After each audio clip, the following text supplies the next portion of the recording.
I've spent a year now with the Osmo Pocket 3, and it's been super annoying while simultaneously being amazingly fun. So if you're still on the fence about purchasing one, I've got 6 pros and cons for you to think about, as well as my take on what DJI could do to make just about everybody happy.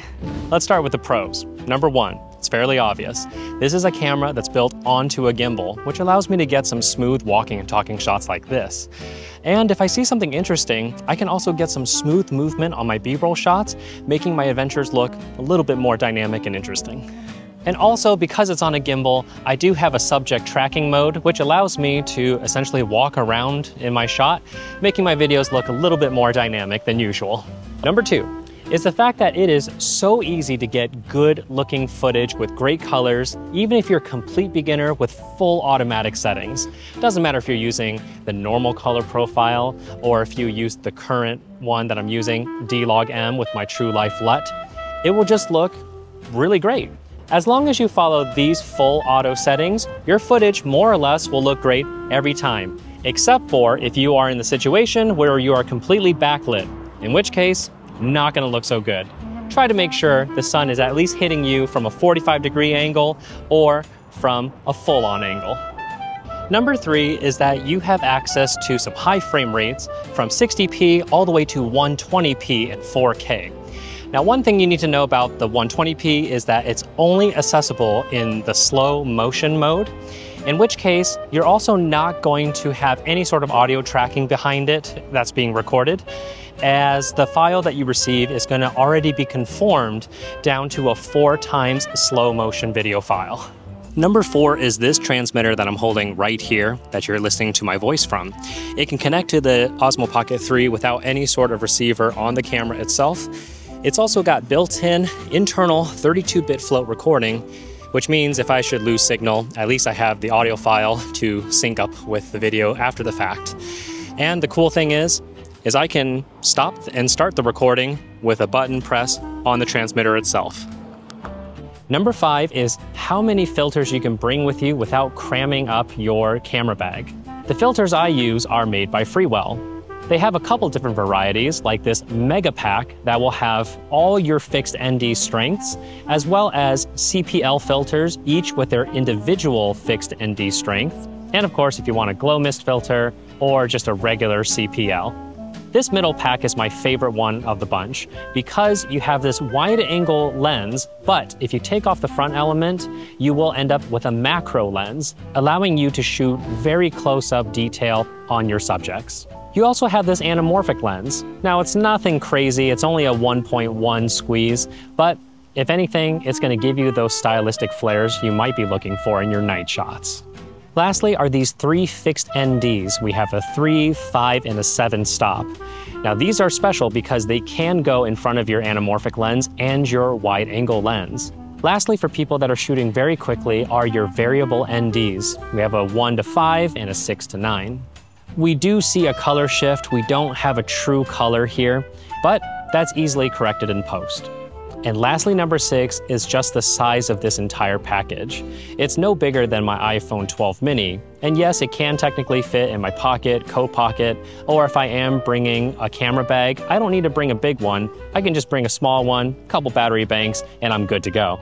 There's no such thing as a perfect camera, and the Osmo Pocket 3 is no exception. So the first con I would say is that if you want to adjust your exposure manually because you are used to shooting on essentially a traditional camera, well, you're going to need to swipe on your screen, tap on the exposure, and then you are met with 2 virtual dials for your ISO and shutter speed. And when it comes to your ISO, you're not going to have any 3rd stop increments. They are all in full stop increments. The only way you're going to be able to go in between is if you go into the auto ISO categories, in which case I would recommend you stick with somewhere between 50 to 800 or 50 to 1600 depending on your shooting situation. Which basically means you're going to have to really rely on the exposure compensation, in which case the touchscreen is sometimes very finicky in terms of when it wants to register a touch. You can tap multiple times trying to get to the exposure compensation menu, and sometimes it'll get there on the first try. Sometimes you're gonna have to go multiple tries. Number 2 is if you're looking at the back screen, it's really hard for you to determine, especially if you're outdoors, whether or not you are overexposing your image in certain parts. The only way you can tell if you're overexposing is if you connect your smartphone to the Osmo Pocket 3 and turn on your overexposure alert. I'm not exactly sure why they don't just let us have that on the device itself. I don't think it's gonna be that big of a problem, but it would be nice to have overexposure alerts built onto the camera and not having to connect to a smartphone app. Number 3, if we already have a face tracking feature in the Osmo Pocket 3, then I don't see why we can't have a face exposure priority mode, which basically means, hey, keep my face exposed between, let's say, 40 to 60 IRE, somewhere around this range.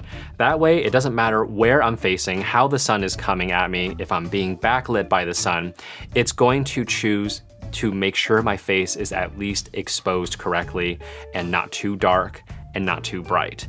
I think this is way better for the Osmo Pocket 3 than just having a general exposure compensation, because pretty much most of the time, we're just wanting to make sure our face is exposed. Number 4, I wish that we had a real open gate shooting mode for the Osmo Pocket 3. Because right now, if you shoot a 1:1 ratio, you essentially lose your horizontal and you end up with a 3K image. Whereas on the Osmo Action 4, what happens is if you shoot in its 1:1 ratio, you're actually shooting the entire sensor. So you're getting the entire horizontal, the entire vertical. That way, if you want to recrop for vertical content or horizontal content, or just keeping it square, you can do that. I wish the Osmo Pocket 3 had this versatility. Number 5 is that I wish we have a full log profile like we see on the more expensive gimbal cameras from DJI. Because right now D-Log-M is essentially just a slightly lowered contrast image, desaturated, and if you're gonna really try to pull the curves around, you're gonna end up breaking the image much quicker than a full log profile, which is significantly flatter. Number 6 is that we don't have any access to a custom white balance by shooting a gray card. All we have right now is simply just adjusting the Kelvin, and that's about it. But if we're indoors where we might have to combat sunlight coming in and it's bouncing off of different colored walls, furniture, that could make someone's skin color look just a little bit weird. The only way we can combat that is to go into automatic white balance mode at this moment in time. It'd be much better if we can just shoot a gray card and keep everything consistent, or even just manually adjusting tint ourselves so that we keep everything consistent for editing. So the solution that I think DJI should be working on is essentially creating a Pocket Pro, kind of akin back to the original Osmo, which was a lot bigger, but I mean, it had a micro four thirds sensor, it could take on different lenses, it was pretty darn cool. I think they should make their way kind of back that way. Yes, I know it's gonna make the Osmo Pocket 3 bigger, but here are the features I would love to see in something like a Pro version. First of all is just being able to have more buttons on it, or even a dial wheel for our exposure control. That way, yeah, we click on the dial wheel, we can adjust our shutter, we click on it again, we go into our ISO, we click on it again, it goes to our exposure, compensation, what have you. And then those dials, when they're not in those exposure modes, can be like, hey, I want to digitally zoom. You can do it that way with the dial wheel, or even pull manual focus. I don't think you should, but yeah, it's something that could be nice and helpful, along with some other custom buttons on the Pocket Pro to, yeah, let us get to the features we want quickly. Another thing is having a bigger sensor would be nice. Something slightly bigger than 1 inch would be great. And the lens on that sensor, preferably an optical zoom, would be cool. Something like a 2x lens from, I don't know, 17 mil to 34 mil would be cool. Or if they kind of go after their drone route with a gimbal that has 2 lenses on it, assuming that the sensors are exactly the same and they're gonna be quad Bayer, it would be cool if the first lens was, let's say, 15 millimeters, and we can digitally zoom while still getting clean 4K image up to, I don't know, 28 to 30 mil. That'd be great for the wide angle lens. And then we have another lens after that, which could essentially be like a 30 mil, and then we can digitally zoom to approximately 60 mil. I know that's gonna make the gimbal much bigger, but I don't know, I think that would be really cool to have your wide angle sensor, which is essentially your vlogging camera, and then, hey, I wanna see something a little bit further away, or I want to get this nice close-up shot with more bokeh, then we have the more telephoto lens. I think that'd be pretty cool for the Pocket Pro. And of course, with all this, I would love to see a full D-Log profile, not just D-Log-M. And then lastly, that USB-C port. It'd be awesome if it could send out a video signal, so it can maybe connect to an HDMI monitor for people that do need to just see it on a bigger monitor in a more production setting. But I don't know, then DJI could essentially create another accessory, which is a USB-C that breaks out into 2 or 3 USB-C ports, one for a video signal, one for if you want to plug in a USB Type-C mic, and then the third one for power. I don't know. That's just something I feel like would be awesome on a Pro model. So at the end of the day, the Osmo Pocket 3 has been very annoying to use when I want to shoot fully manual with it, but it's also been so much fun to use because I'm able to get some really nice looking images fairly quickly without bringing an entire Pelican case worth of equipment. So if you're no longer on the fence and you want to order a Pocket 3, I would suggest getting the Creator Combo. I'll have some purchase links down below. And I'll also be looking at some Osmo Pocket 3 accessories because there's some interesting ones that have popped up in my radar.